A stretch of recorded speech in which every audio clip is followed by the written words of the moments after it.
This is FSD version 14 Lite. I got the update this morning. This is the first opportunity I've had to try and record a video with it. My intention was to use the parking lot that I'm in right now as the new start-stop point versus me starting it and stopping it while I'm in motion on the road. But I'm not sure how well this is going to work, because while this building has been here for 6 months or so now, when we look at the map, it's not here. And in fact, the address for this place is 1690 East Park Road. And we can see that its intention is actually to try and park us on the street. So we'll take a look at what that looks like when I come back. But this is already likely going to have some issues here. So this is going to be my usual Lakeland run. Where it'll take me up to I-4 and then over to Harden Blvd. And then I'll do the return trip from there.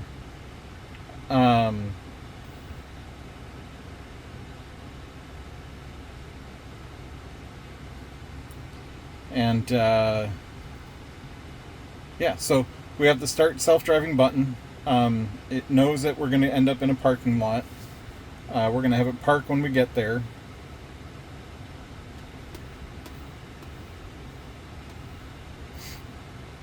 We'll have it park when we get there. The speed profile, I'm going to use hurry. I'm not fond of it because it does tend to speed pretty bad. We'll go ahead and start driving and see what we get. So I was parked nose into a space. This vehicle is a 2022 Model Y Performance.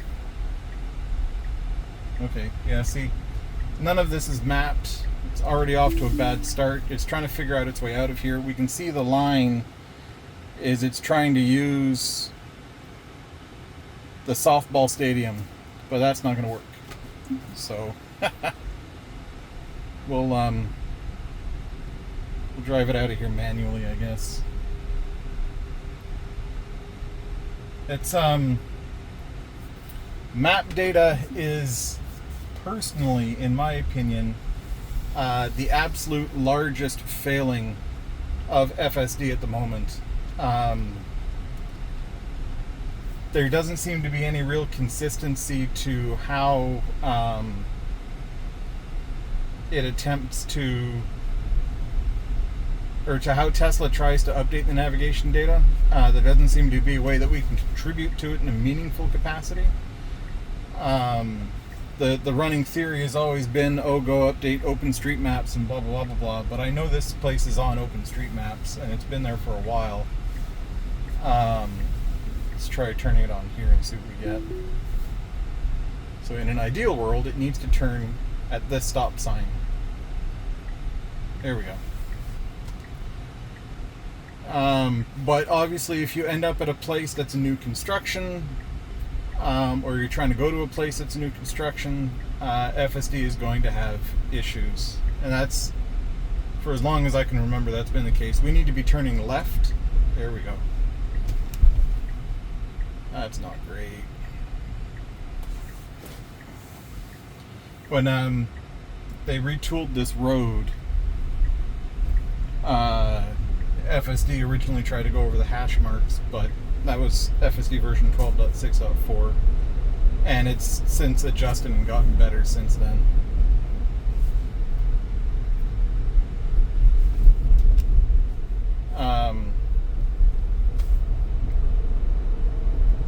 So, off to Lakeland we go. Yesterday, Tesla released driverless robo-taxis in the Tampa area and the Orlando area. I believe they each got one red and one black Model Y that act as driverless. So I'm probably not going to have an opportunity to go mess with those, but from what I've seen, they're acting about what you'd like to see.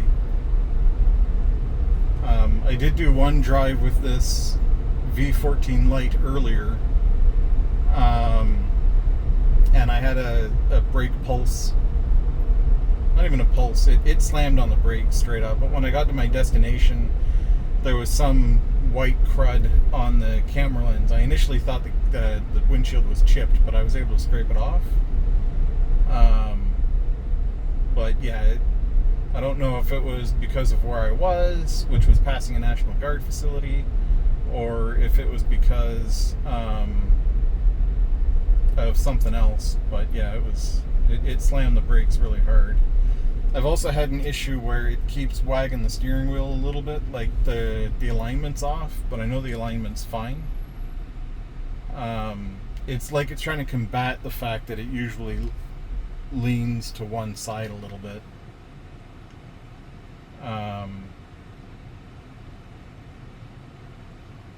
But yeah.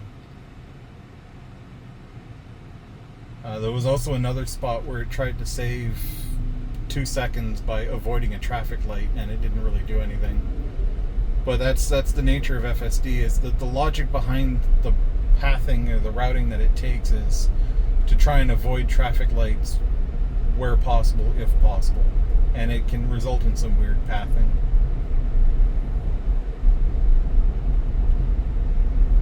So the summer update should introduce preferred routes, the ones where you normally take the routes, but I don't know how that's going to work out. Personally, I've always felt like the right solution is to just give us a website that we can go to and we can kind of map the routes we prefer. Which, you know, I mean, you crowdsource the data and you get pretty good information on the routes people prefer to take and whatnot. But, you know, it is what it is. The gate videos that I normally do, I will look into trying to do them.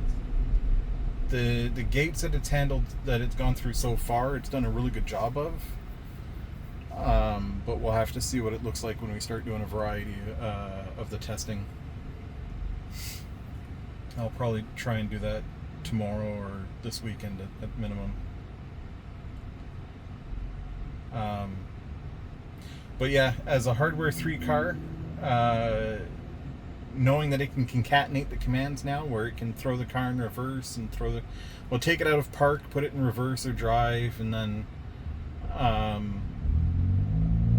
change gears. That's nice to see. It was I missed having not even missed. I haven't had a hardware 4 car. It was a feature that was nice to see being used, and I did not like not having, because it adds extra steps to using FSD.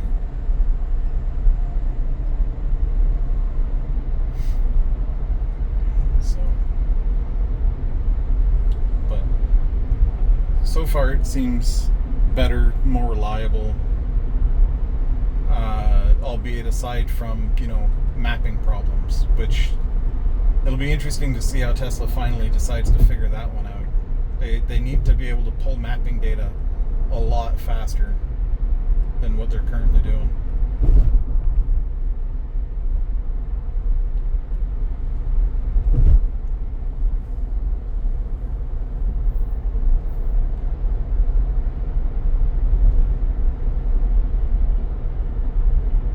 So normally a blinking yellow light, it would pulse the brakes. I'm not seeing that here. We'll see what it does when I come back.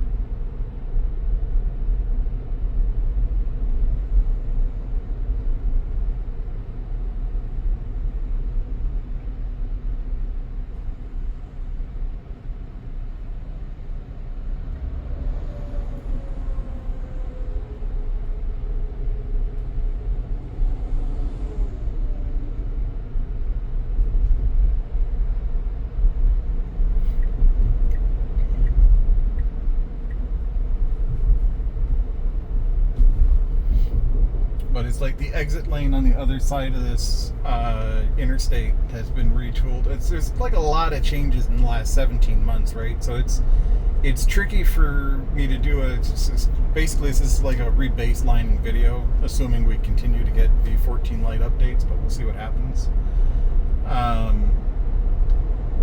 Because there's been a lot of road geometry changes over the last 17 months. Might not necessarily be reflected very well in this video. When I do the driving around Plant City one, we'll probably see that better, because there's one intersection that's been turned from a stop sign to a street light and stuff like that.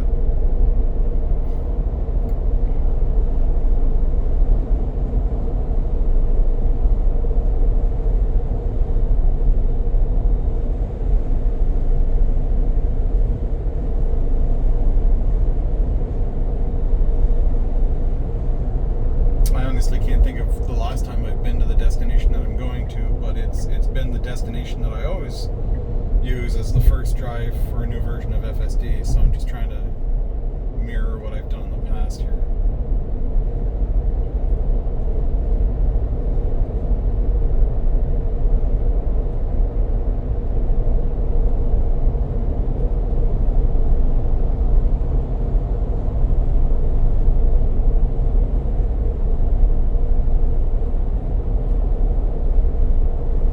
So, not sure how well it's shown in the video, but the car right now is kind of not being exactly centered.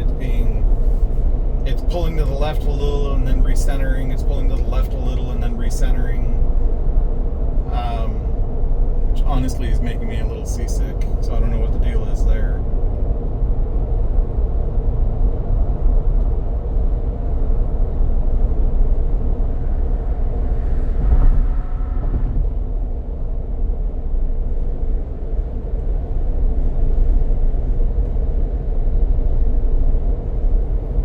Normally I would expect to see that when the wind is strong, but the wind is barely blowing today.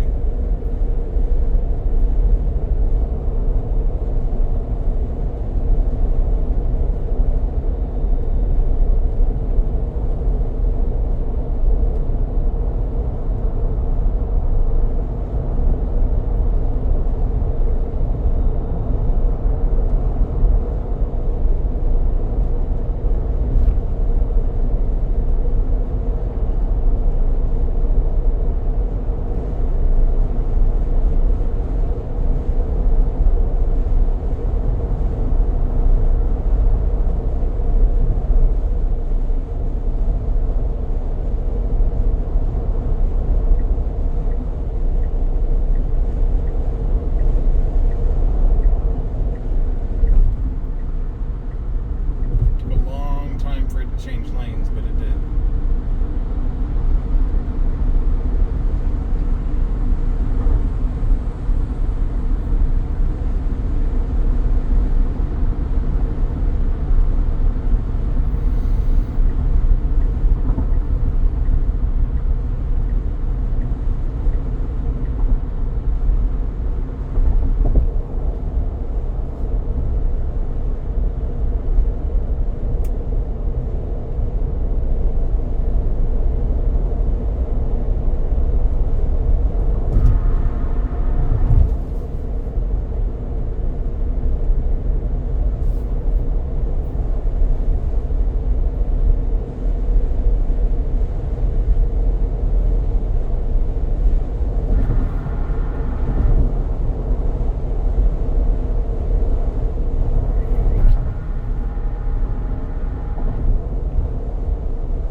I would be changing lanes. Oh, there you go.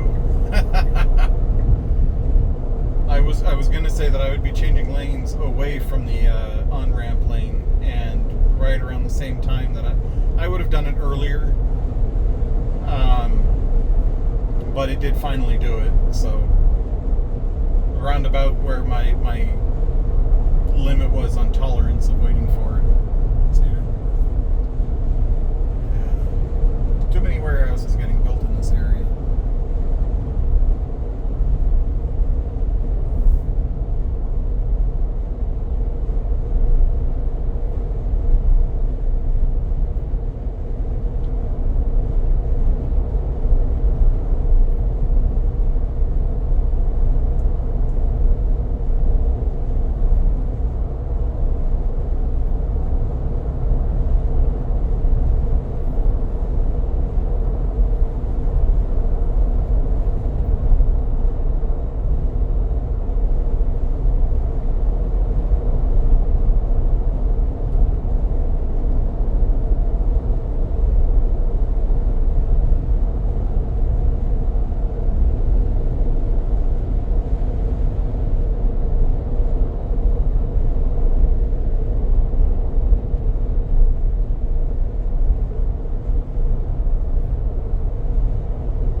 Florida law is that you can go up to 5 miles over the limit, and you're supposed to just get a warning from the police officer, and then once you go over that is when you start to get a ticket.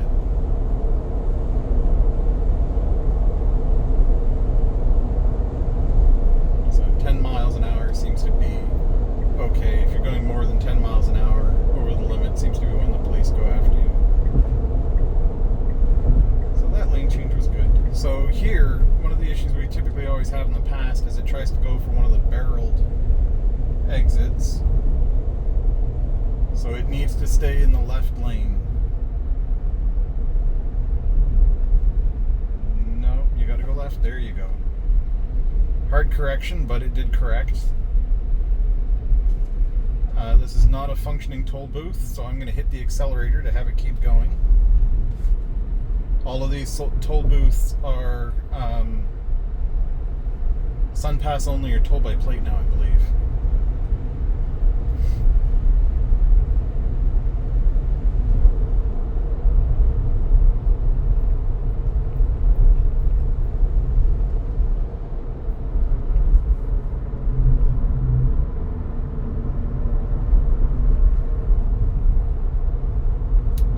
Approach this traffic light, it's 3 turn lanes that turn left, and we want to be in the second turn lane from the left that turns left.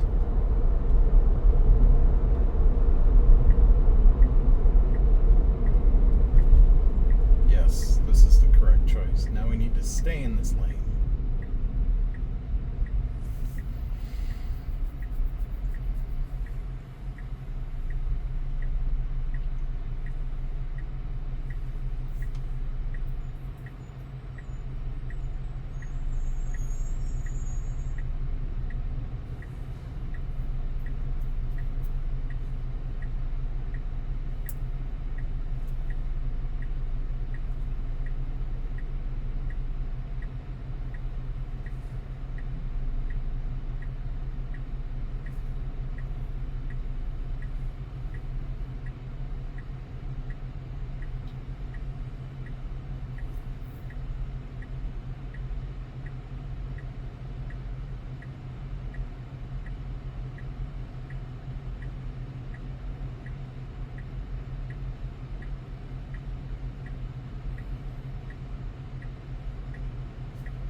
And I'll have to check this out another time to see if the target problem still exists.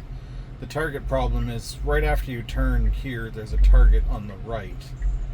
And an issue I've had with all the previous versions of FSD is when it wants to take you to the target, it puts you in the center turn lane instead of the one to my right, which also turns left, but that one lines you up to go to target. And the right, the lane to my immediate right that turns left also ends. So the only reason to be in that lane is if you're going to target.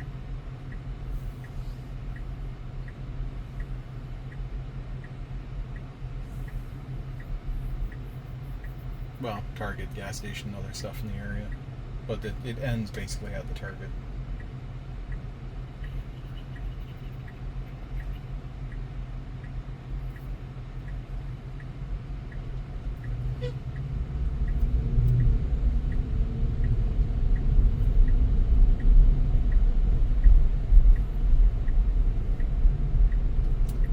That's a piece of wood in the middle of the road. We straddled it fine. We need to stay in this lane.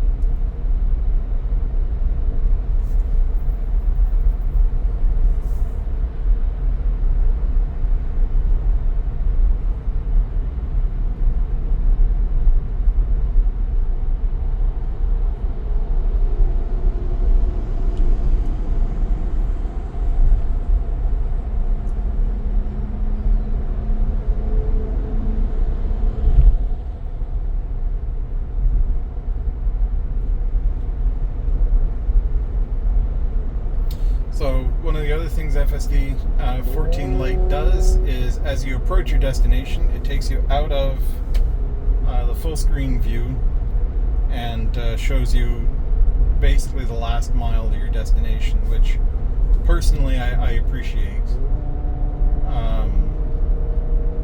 Because that tends to be where a lot of the questions I have of, you know, where am I supposed to turn and all that stuff.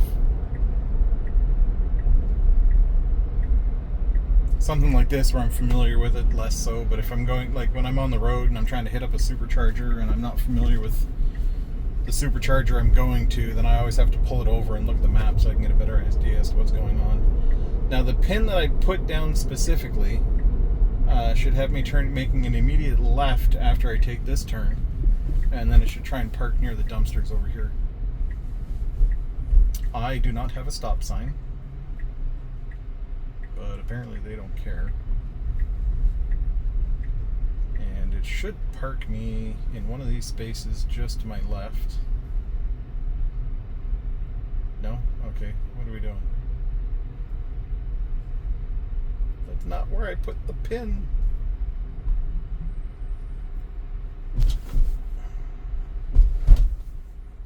I was trying not to go over speed bumps, but okay.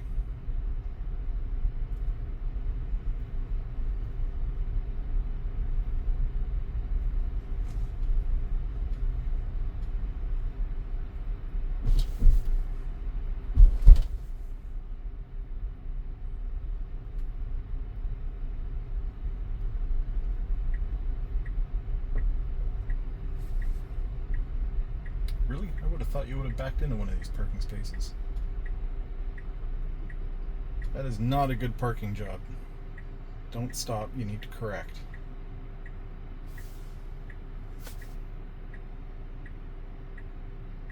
No, you're not going to correct? That's bad.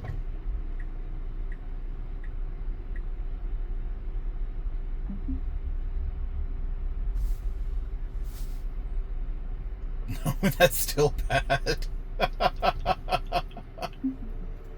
Okay. Well, that's not good. I'm going to correct that real quick here.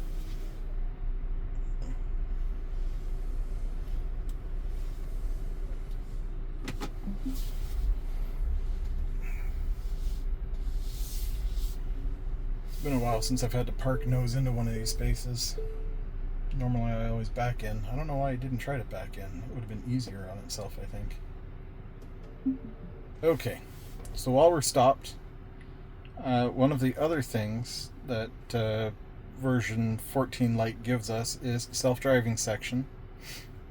I don't know when they started tracking the data, but it seems as though it's been tracking it for a while. In June, I did a big 3,000 mile road trip, which I really would have loved to have 14 Lite on, but I didn't get it.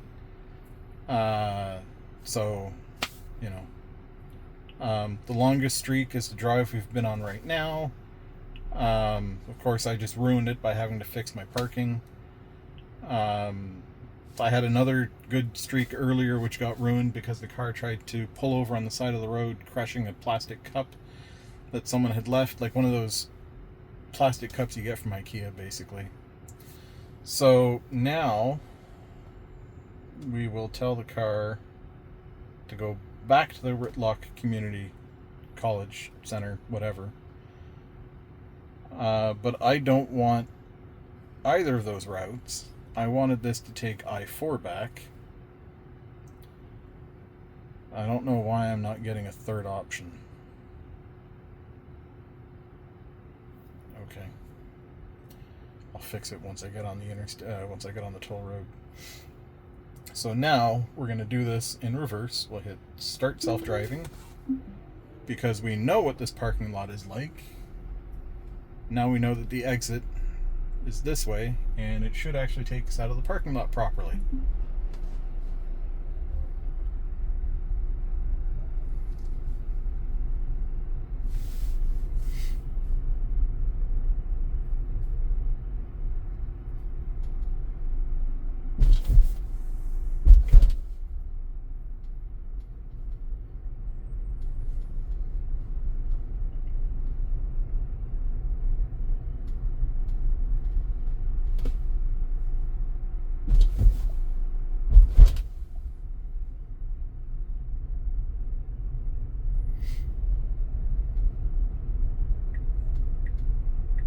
So I had originally set the pin for this corner, so it should have tried to park in one of those spaces. I don't know why it went so far down. That was fine, but it did not park the car properly, to say the least.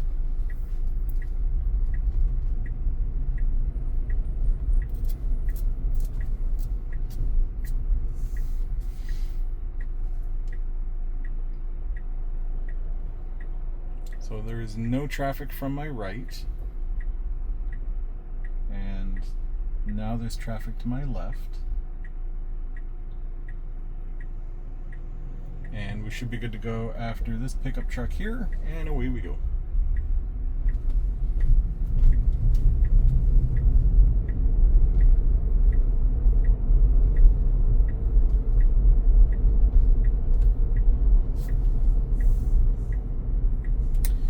And while we are stopped here,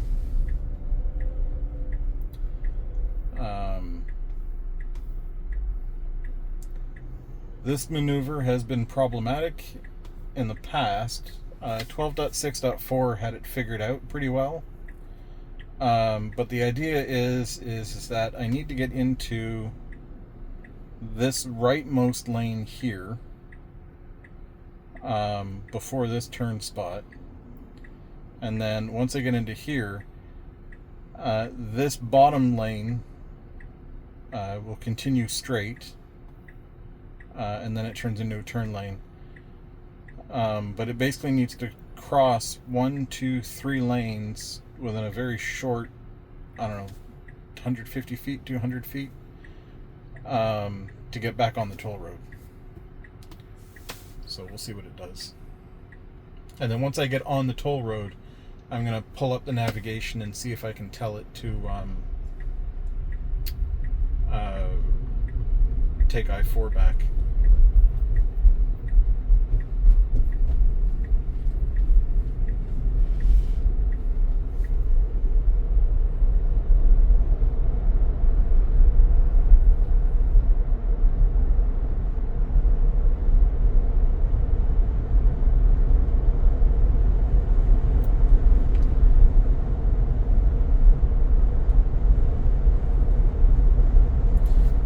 So on city streets, I try not to go more than 5 miles an hour over the limit. So the fact that we're going 57 doesn't make me happy.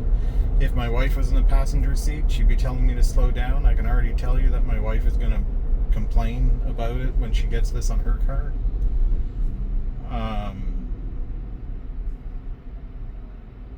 So yeah, on highways and interstates and stuff, I'll do 10 miles over, but on city streets and stuff where there's traffic lights, I try not to go more than 5.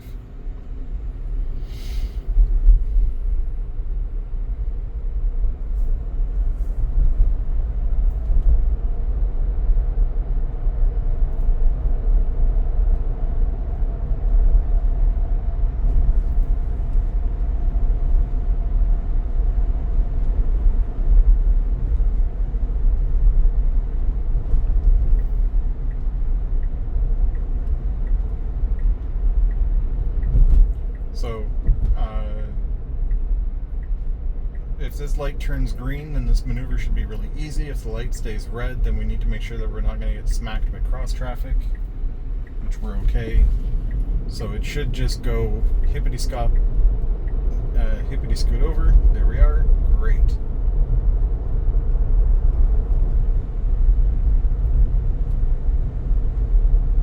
We need to go straight, and we need to not stop. Because again, these are not functional toll booths. So I'm going to hit the accelerator again, because these are basically toll by plate or SunPass toll booths. There's nobody there. Never will be.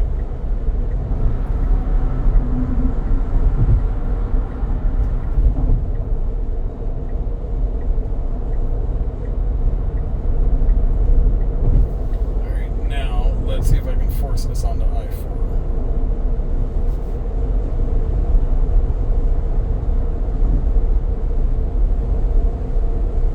What? Come on, give me I-4.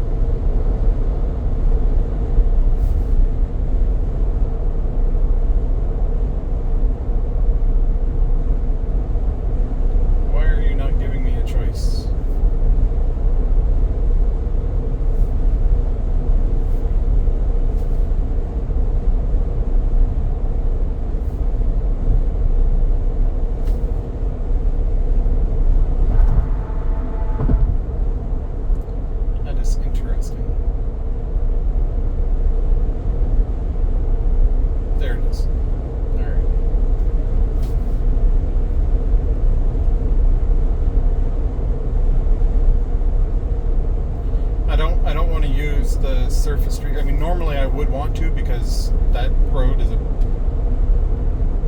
pain in the ass with FSD, but I want to do highway to highway and all that stuff. Again, I'm trying to read baselines and things. So again, 78 miles an hour in a 65. This is a little bit faster than I would like to go in an area like this. I can feel every now and then it's pulsing on the accelerator like it wants to go faster, and then it just kind of eases off the accelerator. So it's like something has said go fast, but it doesn't want to. But then, not that it doesn't want to, but it realizes, no, I should not be going faster.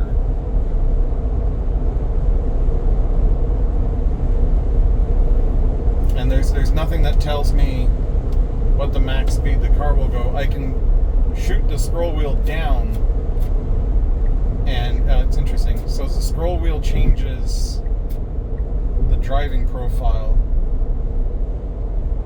and that's what changes the speed. I don't know that I like that. So moving the scroll wheel left and right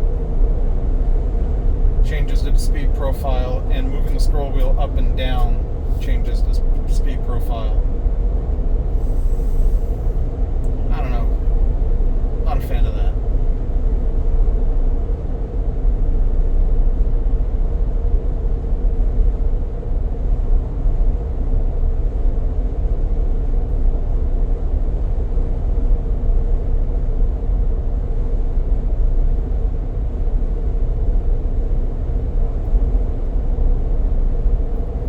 What's annoying is, having gone down to standard and back up to hurry, now it's staying no more than about 10 miles over the speed limit, which is where I want it to be on the highways. But I shouldn't have to screw with the scroll wheel to get there.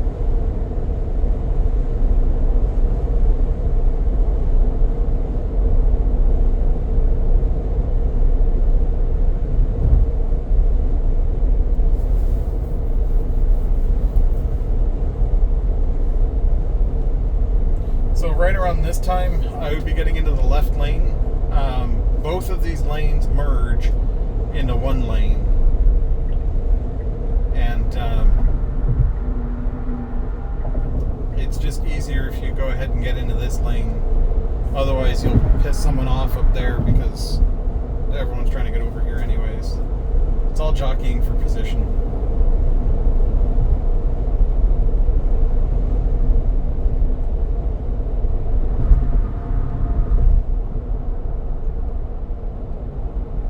Like this guy, had he gotten over earlier, the car wouldn't have I believe the car was slowing down because it knew it had to let him in. But that maneuver wouldn't have had to happen had he just slotted himself over here sooner.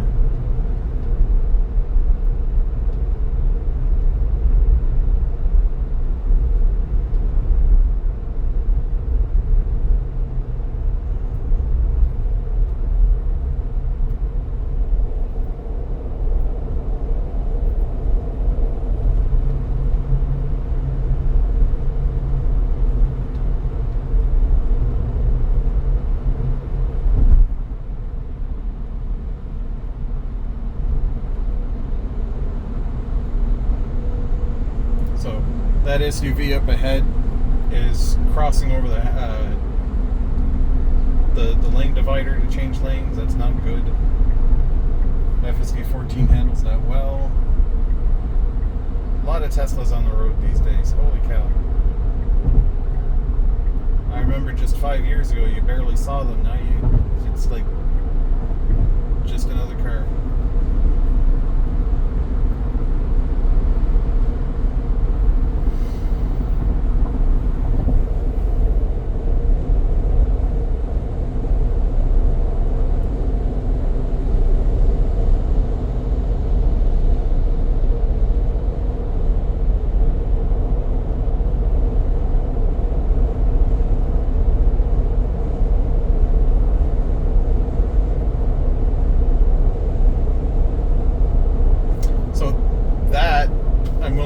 Guy's probably on FSD.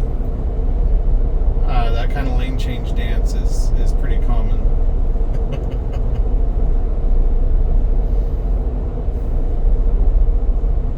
probably senses that I'm too close. It changed lanes and then realized, no, I can't be in this lane. If that logic holds, in theory, it'll try and change lanes here, but it probably won't.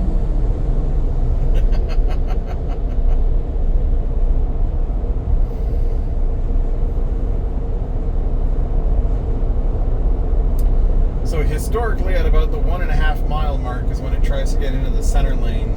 Let's see what it's going to push it to this time. I would absolutely be trying to change lanes into the center lane now.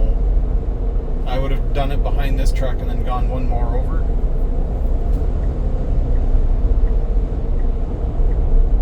Because that black SUV to my right, now I'm going to squeeze myself into a position that is less than favorable. Would have been easier to go 2 cars up and then change lanes versus what's happening right now, where the tow truck, no, not the tow truck, the flatbed, which I think is that flatbed there that's passing on the left, had I just gotten behind him and then gotten behind the black SUV that was adjacent to him earlier, everything would have been fine. But the car chose to push it up a little bit further, so I don't know that I like that either.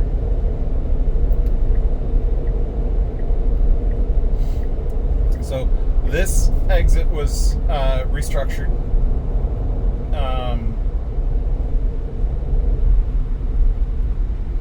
There are now 2 turn lanes that turn left and 1 turn lane that turns right. And I think this one's okay. I mean, they both go left, but this one's probably better. I don't know. I honestly haven't been here since both lanes were turned on, so let's see what it looks like. I know when I turn, the leftmost lane after turning is a turn lane to turn left. So when it turns, it needs to be in the center lane, turning left. Oh, there was an accident here. So this is just not going to turn out good no matter how I cut it.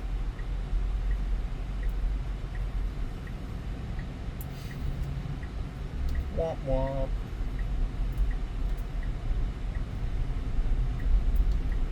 There we go. Well, that was handled well enough.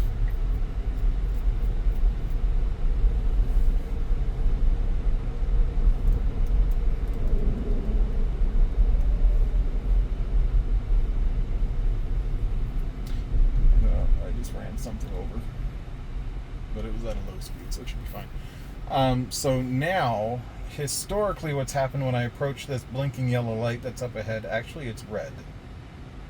I can see the light from here. It is a red light at the fire station, which means the fire truck is going to pull out or pull in or something. That sucks. Historically, when I approach that blinking yellow, the car pulses the brakes every time the light blinks. Now I was hoping to test that, but I guess that's not happening today.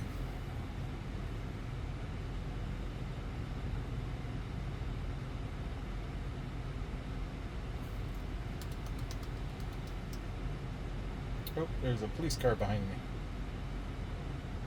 But he's way back there. He's probably helping the intersection.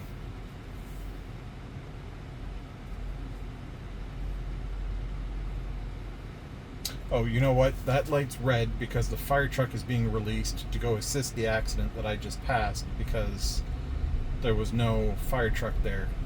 That's the shortest green light I've ever seen. And now the lights up ahead are blinking yellow. Why are you... No! Just go, you know?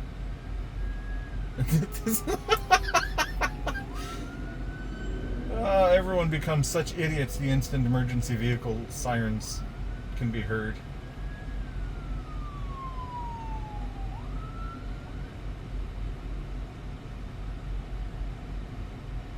Like, people hear a siren and go, I don't remember how to drive!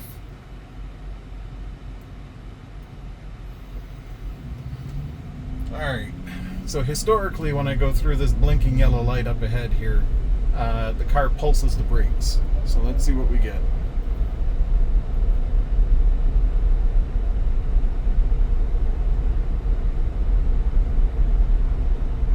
Oh, this is perfect. Nobody's in front of me. Survey says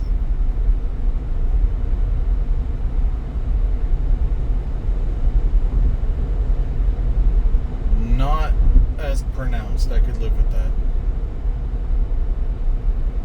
I did it a slight pulsing when I approached the light and it became in range, but once it realized it was blinking, it eased up on it.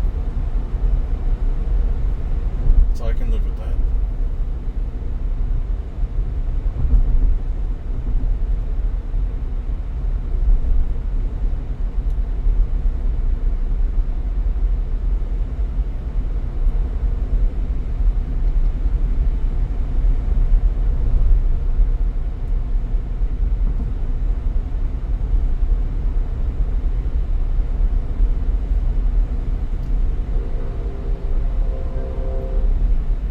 There's a train. Man, it's like everything is being thrown at me on this thing. The start and stop points aren't mapped. The train, the accident. Not parking where I wanted it to at the destination. Not letting me pick I-4 when I started the map back up again. Such weird things. At least it was an Amtrak. Those always go by fast.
You're not going to get your green light. You didn't stop behind the line.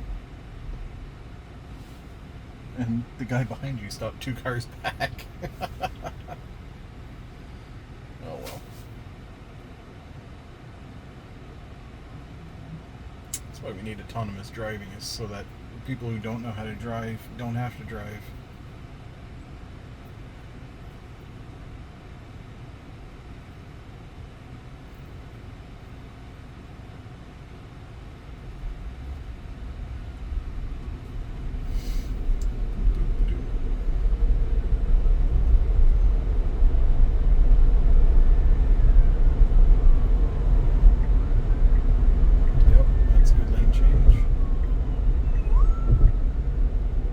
So, as pointed out earlier when we started this little journey, the destination's not on the map. What I'm pretty sure it's going to do, based on when I was driving to that destination originally, is if I don't intervene before it reaches that spot, it'll try and park the car in the middle of the road. So, as I approach that park, the destination, I'll have to take over. The intersection, that road there is not even where the place I need to turn is, or not need to, but want to turn. It's closer to like over here or something. So we'll take a turn here and then see what we get.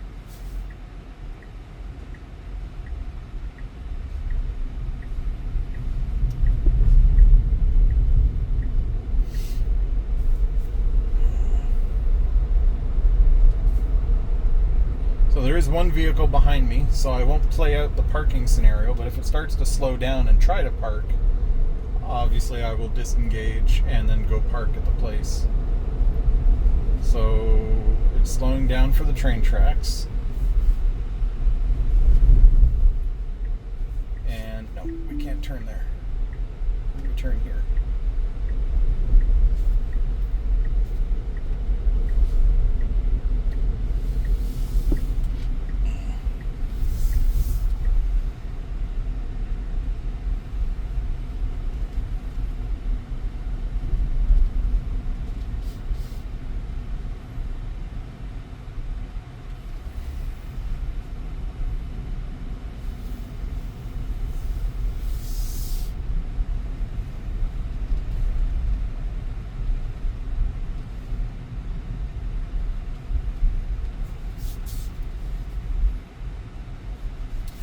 And right back where we started again.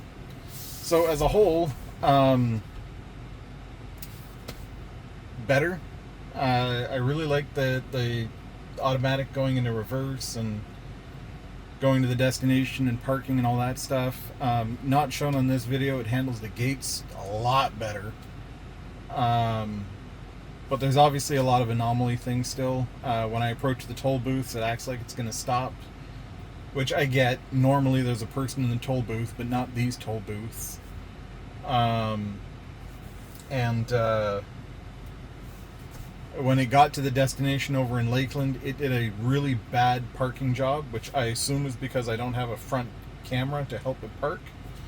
I don't know why it tried to park nose in. I would think that if the car is hardware 3, the logic should just be built in to try and back into the parking spaces when you get to the destination, because we've got better visibility out the back than we do out the front, right? We've got the 2 repeater cameras and the rear camera helping us to align things, and it's honestly one of the reasons why I'm pretty sure most Tesla drivers prefer to back into spaces, because the visibility is better through those. Would have been nice to have an option to say, you know, pull nose in or back in, but I feel like on a hardware 3 car, it should almost always just be an automatic back in, because we don't have that nose camera. So that was not great. It also didn't park where I wanted it to, which was near where I had put the pin. Which there was tons of parking spaces there. No reason it couldn't have parked. It kept going, so on and so forth. Because I was trying to avoid the speed bumps. I didn't want to go too far into the place of business. And I wanted some room where I could work with the car, where it wasn't going to be around the other cars. And even if I was driving to the business to do stuff, I prefer to park away from everybody else, not up in the same place. So, and of course, navigation is a continued, consistent problem. Because again, this school has been here, I want to say 6 months to a year now. It's been a while that this place has been operational. And it's still not on the maps. I'll when I go home, I'll double check and make sure it's on OpenStreetMaps. But again, the last time I checked, if you make an edit on OpenStreetMaps, it takes 2 to 6 months for it to show up. So it should have been there by now. So I don't know. It's weird. I'll have to check it out. But beyond that, it's mostly better. I don't like speeding. I don't like that the scroll wheel doesn't let me control the speed, but the speed profiles, I can't get behind that logic. But it's like it's great for the FSD streak stuff, but I'm never going to get more of a streak than whatever the current drive I'm on is. Because like even when I get back to my house, it doesn't pull into the garage. It'll pull into the driveway, but I park in the garage and it won't go all the way in. So when it parks in the driveway, I got to start driving again and then put it in the garage, and that immediately breaks whatever FSD streak I have, which, you know, that's just how that's going to work. So, yeah, better, but still some issues. So, other than that, thanks for watching.